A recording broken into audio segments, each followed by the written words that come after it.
पे आप सभी का स्वागत है। जहांगीरपुर इलाके में जिस तरह से चीज़ें चल रही हैं उस पर आपको पल पल की खबर बताते हैं। साथ ही बताएंगे कि किस तरह से ये पूरा मामला आगे जा रहा है और देश के लिए कितना घातक होते जा रहा है। देखिए, जहांगीरपुरी में बुलडोजर चलाया गया, जिसको लेकर के सारे जो इन घुसपैठियों के मददगार हैं, जो इनको अपने लिए और इस देश के खिलाफ इस्तेमाल करना चाहते हैं, वो सजग हो गए हैं। कुछ लोग कोर्ट की मैराथन दौड़ लगा रहे हैं, आज भी उस पर सुनवाई होनी है। सुप्रीम कोर्ट ने स्टे लगा दिया है। कुछ लोग पॉलिटिकल भाषणबाजी कर रहे हैं, कुछ लोग ट्विटर पे, राहुल गांधी जैसे लोग जो हैं वो ट्विटर पे एक्टिव हो गए हैं। इधर अमानतुल्लाह खान जो सबसे बड़ा गुनाहगार है, आम आदमी पार्टी का विधायक अमानतुल्लाह खान जो सबसे बड़ा गुनाहगार है, इन बांग्लादेशियों और रोहिंग्याओं को दिल्ली में बसाने के लिए उनको सबसे पहले एक छोटा सा रहने का घर देता है, फिर बिजली मुहैया करवाता है और उसके मार्फत वो बिजली बिल उनको देता है। उस बिजली बिल के आधार पे वो राशन कार्ड उनको दिलवा देता है, राशन कार्ड के आधार पे वो आधार कार्ड दिलवा देता है और इस तरह से सारे डॉक्यूमेंट्स उनके लिए इकट्ठा करते हुए उनके लिए वोटर आईडी कार्ड बनवाने की जो भरसक इसकी कवायद है कि अपने वोट बैंक को बढ़ाने के लिए, उस अमानतुल्लाह खान को बहुत ज़्यादा दर्द हो रहा है। अमानतुल्लाह खान अब रमज़ान की दुहाई दे रहा है, बोल रहा है अमानतुल्लाह खान कि रमज़ान के महीने में जिस तरह से मुसलमानों को परेशान किया जा रहा है, ये बीजेपी की सोची समझी साजिश है। अरे अमानतुल्लाह खान, तुमको शर्म नहीं आई?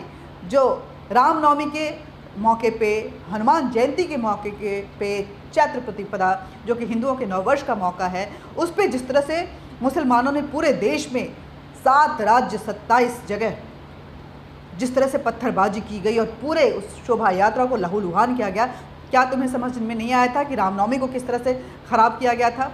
क्या ये जो लिबरल लोग हैं जो कि इस रोहिंग्या और घुसपैठियों की हिमायतगारी कर रहे हैं, उसके लिए कानूनी लड़ाई लड़ रहे हैं, उनको समझ में नहीं आया था?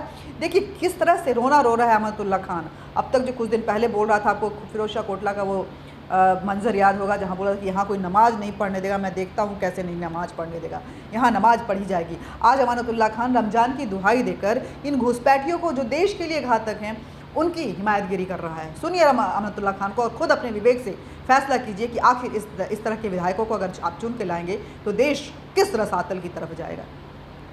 आज जानकारी मिली है कि अमित शाह जी और बीजेपी दिल्ली का माहौल ख़राब करना चाहते हैं। वो एमसीडी के ज़रिए जहांगीरपुरी में, जहां हाल ही में 2 दिन पहले दंगा हुआ, वहाँ पर वो इंक्रोचमेंट हटाने के नाम पर लोगों के मकान गिराना चाहते हैं। रमज़ान का महीना है और पूरे हिंदुस्तान का इस वक्त माहौल पूरी तरह से बिगाड़ा भी गया और ज़्यादा उसको बिगाड़ने की कोशिश की जा रही है। तो मैं ये जानना चाहता हूँ कि आखिर क्या वजह है कि भाई आप पूरे मुल्क को इस वक्त आप फसाद की आग में तब्दील करना चाहते हो। अगर इंक्रोचमेंट हटाने की कार्रवाई अगर आप करना चाहते हो और लीगल है तो ये बाद में भी की जा सकती थी। ऐसी क्या मजबूरी आपकी है कि जहां पर कल परसों शोभा यात्रा के दौरान फसाद हुआ, दंगा हुआ, अभी गिरफ्तारियां चल रही हैं, फसाद की आग ठंडी भी नहीं हुई और आप वहां पर इंक्रोचमेंट के नाम पर जो है लोगों के घरों को गिराने का काम कर रहे हो, जिस तरह से आपने उत्तर प्रदेश के अंदर और मध्य प्रदेश के अंदर किया, तो ये ठीक नहीं है। इससे माहौल ख़राब होगा। मैं अपील करना चाहता हूं अमित शाह जी से और भाजपा के तमाम लीडरान से कि इस तरह की कार्रवाई से बाज आएं और इस पूरे हिंदुस्तान के माहौल को, खासकर दिल्ली के माहौल को बिगाड़ने की कोशिश न करें। शुक्रिया। सुन लिया आपने। अरे अमानतुल्लाह खान, तुम्हारी ही पार्टी से टूटे हुए कपिल मिश्रा जो कि अब फिलहाल बीजेपी में शामिल हो गए हैं, वो तुम्हारी रगों रग को जानते हैं। वो जानते हैं जब तुम नहीं आए थे उससे पहले कपिल मिश्रा केजरीवाल के साथ और अन्ना के साथ जुड़े हुए थे। उनका क्या कहना है? वो बोलते हैं कि ये बांग्लादेशी जो हैं वो किस तरह से उनको, ये जो आम आदमी पार्टी है, केजरीवाल गैंग है, वो किस तरह से उनको संरक्षण देता है और किस तरह से इन बांग्लादेशियों को इस देश का नागरिक बनाने की पूरी कोशिश की जाती है। उनकी बयान को सुनिए। वो क्योंकि भीतरी रग को जानते हैं ना, वो इसके पार्ट रह चुके हैं। गैर कानूनी धंधे करने वाले लोग हैं, हाथों में पत्थर उठाने वाले जिहादी, इनके प्रदूषण से दिल्ली की मुक्ति होनी बहुत जरूरी है। ये जो जहांगीरपुरी सी ब्लॉक का इलाका है, ये जो कबाड़ी मार्केट है, ये सुप्रीम कोर्ट की गाइडलाइंस के खिलाफ चल रहा है। अवैध कब्जा है, 5-5 मंजिल के जो मकान है सब गैर कानूनी है और बांग्लादेशी घुसपैठियों का गढ़ है। ये जो व्यक्ति अंसार पकड़ा गया है, सट्टा चलाना, गांजा, स्मैक, इलीगल पार्किंग, इस प्रकार के सारे अपराधी धंधे, इससे पहले ये आर्म्स एक्ट में अवैध हथियारों के साथ भी पकड़ा जा चुका है। इस प्रकार के लोगों के ऊपर कानून का बुलडोजर चलना बहुत जरूरी है। दिल्ली में आज ये जो कार्रवाई हो रही है, पूरी दिल्ली इस प्रकार की कार्रवाई का इंतजार कर रही थी।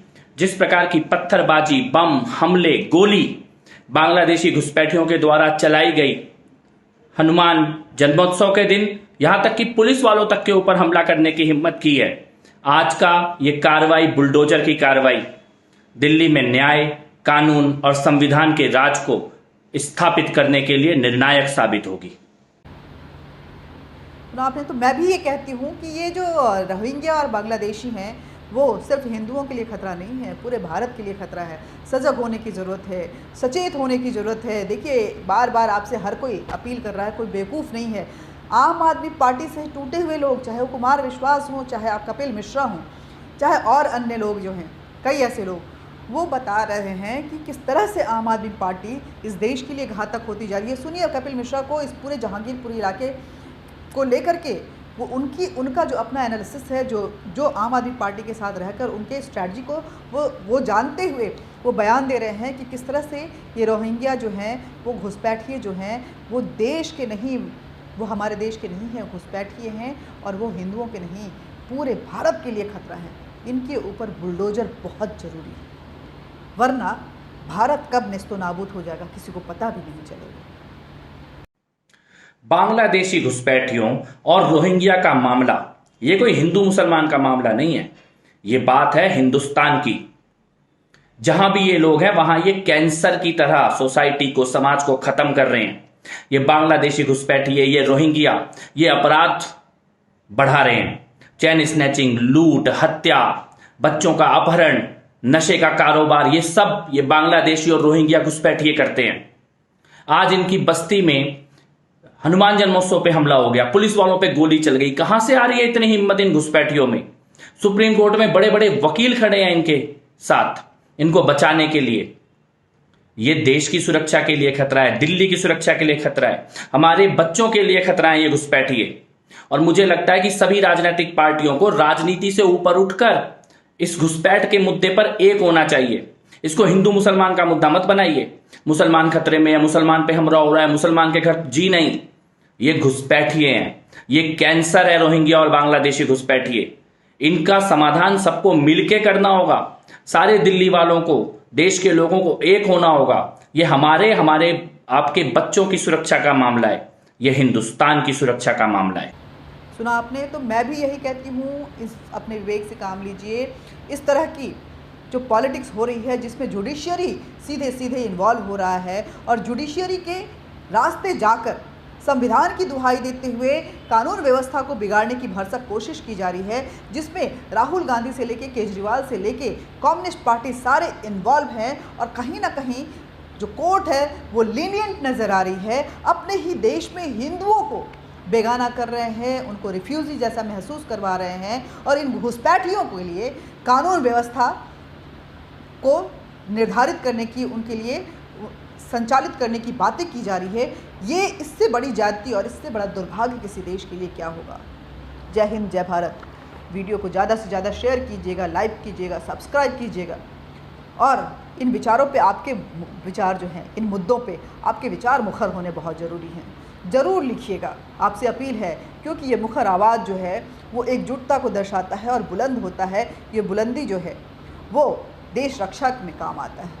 जय हिंद, जय भारत।